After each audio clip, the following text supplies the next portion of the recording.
So, you're more than you know in these physical bodies. Have you been listening to us for a little while? Do you understand that law of attraction is the manager of the universe, and that you get what you think about whether you want it or not, and that your true work and what we want to talk about in these hours that we're together is your managing of your own vibrational point of attraction, which is made up of the thoughts you think and is indicated to you by the emotions that you feel. So you could say your mood is your true indicator of how you are managing your vibrational gap. And the reason that we say gap is because there are two aspects of you that are offering vibrational vantage points and that law of attraction is responding to. There is your inner being who sees your world through inner being eyes, which is resistance free, by the way. Every time you ask for something, that's exactly what your inner being sees. And as law of attraction responds to your inner being, that's a powerful response, and lots of momentum gets going. And you know why? Because your inner being offers no resistance whatsoever about your desires. Ooh, that's a good friend. Your inner being offers absolutely no resistance about your desires. You do. Sometimes. So when you offer resistance about your desires, you cause a vibrational difference between who you really are as spirit and as source and as inner being, where all of your desires are, this new reality, this vibrational reality that you've created. We are making this gesture because we are wanting you to sense the reality of this vibrational reality. It's so real, we gave it a name. We called it your vortex. It's your vibrational reality. It's your vortex. Wrote 2 books about it. We want so much for you to accept that there is a vibrational version that is in the process, depending upon what you're thinking about, of becoming vibrations to thoughts, and thoughts to impulses, and impulses to thoughts, and words and actions to things. Thoughts turning to things, thoughts turning to things, thoughts turning to things. And it's the natural evolution. Here's a good way of looking at this. We've not said this before, but this is an analogy that you will hear really clearly. So imagine a baby in the womb. And let's call that, for our analogy, the vortex. So the baby is in the process of becoming in the womb, yes? And you don't want the baby to come into reality, into physical reality, until it's ready to. Would you agree to that? So it's in the process of becoming, and when it gets ready, when the vibration has accomplished the creation of it, then the baby is born into the physical reality. And once the baby is born, there's still a lot more growing up to do. There's a lot more becoming to become. You are following? It's a baby, and then it's not, and then it's a toddler, and then it's a teenager. Ooh, let's get that word. And then and then. In other words, there's this continual progression. And so that's the way all of your creations are, not just your physical human creations. All creations are that way. So we want you to realize that this gestation period is taking form, and unlike the baby that has a gestation period of around 9 months, the vibrations that are in your vibrational reality, they can come about much quicker, and are, this is the point we're wanting to make to you. They are ready to be born long before you give birth to them, usually. Long before you let them in, because you keep thinking in opposition to them rather than getting into the receiving mode where you can realize them into your reality. This is the primary point that we're making with this new analogy. When you are in the receiving mode and you allow yourself, therefore, to receive this new creation, there is still so much more thoughts turning to things that it is about. But you, here's a way of putting it, you want your infant thoughts to grow up instantly. You want them to instantly become the full manifestation, which means you're going to miss out on all those growing up years. You're going to miss the joy of the journey of you receiving and savoring and watching things come into place and take form. Does that make sense to you? And so we want to talk to you about managing that gap. We want you to begin to savor more whatever realized phase you are in whatever creation it is, so that you can begin enjoying more and more and more and more and more of the unfolding of your own creation. You are a creator. It's why you're here, and you knew it would be fun, and it is. When we ask you at the beginning of most gatherings, do you know what you want? We often ask, are you enjoying the unfolding? Are you enjoying the receiving or the giving birth to the new desires? And sometimes you say yes, and often your words say yes, but your vibrations say hell no, because you're not enjoying it. And the reason you're not enjoying it is because you're not a vibrational match to it. So you've given birth to something that you're opposing, so you've got split energy about it, which is not pleasant. So we just want to make one strong statement, and then we want to open these couple of days up to conversing with you about what's important to you. Here's the strong statement. Satisfaction, which is so significant and important to your life experience, to all of us, only exists when you are moving in the direction of your desires.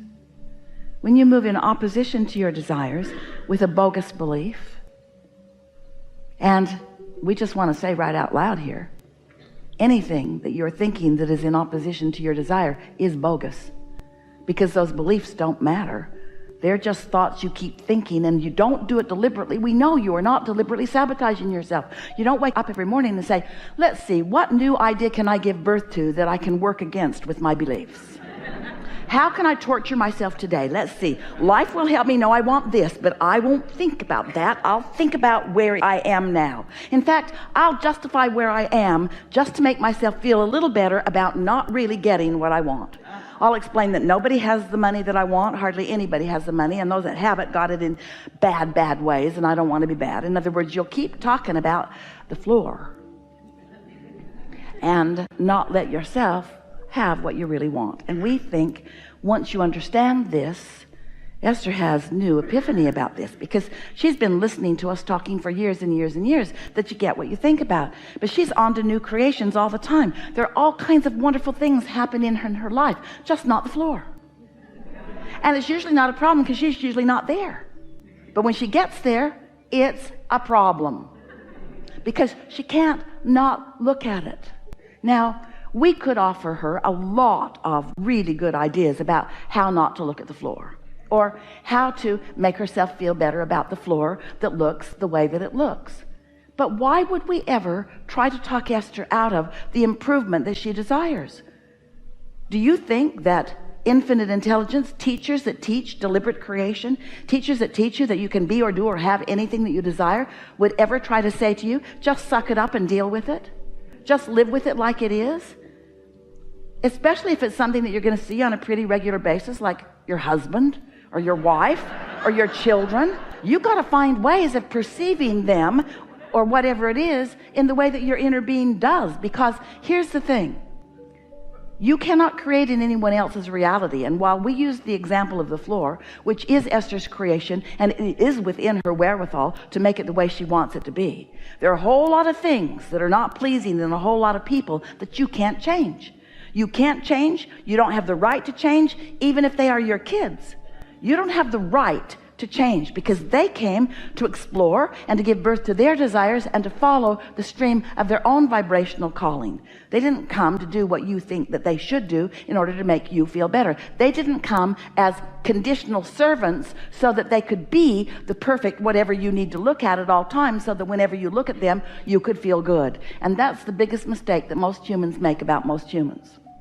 Oh, the lovable ones, you really talk about them a lot. Oh, you're so easy to love. All I have to do is look at you or think of you or be with you, and I'm tuned in, tapped in, turned on. It's so easy to see you exactly as my inner being sees me, you lovable one. But you, why don't you be more like that? And we say, these are adjustments that you must make, but the adjustment isn't what you think. The adjustment is coming into alignment with your own inner being. So here's a question. We can feel it popping up around the room. Do you think that if Esther came into alignment with her own inner being, that she would be able to accept the floor as it is? Your logic tells you that that's what we've been teaching you all these years. Well, we're here to tell you today we're teaching you something different than you just thought, because we're not asking you to settle for something that you don't want. Esther keeps renewing her desire for a floor, definitely a different floor than she first envisioned. She wants something different than she has, and she can have something different than she has. You know, it's funny, because you might think, Esther's got plenty of money, she can afford that new floor. And you think, if I had the money and I could afford anything, then I'd just go get it. Because you think it's money that makes the difference, and it isn't. It's alignment. Esther certainly has the money to get a new floor, but because her vibration is all jacked up about it, she can't find the tile or the layer. Nothing works out. There's not enough money. You can't compensate with action for vibration that is crossways.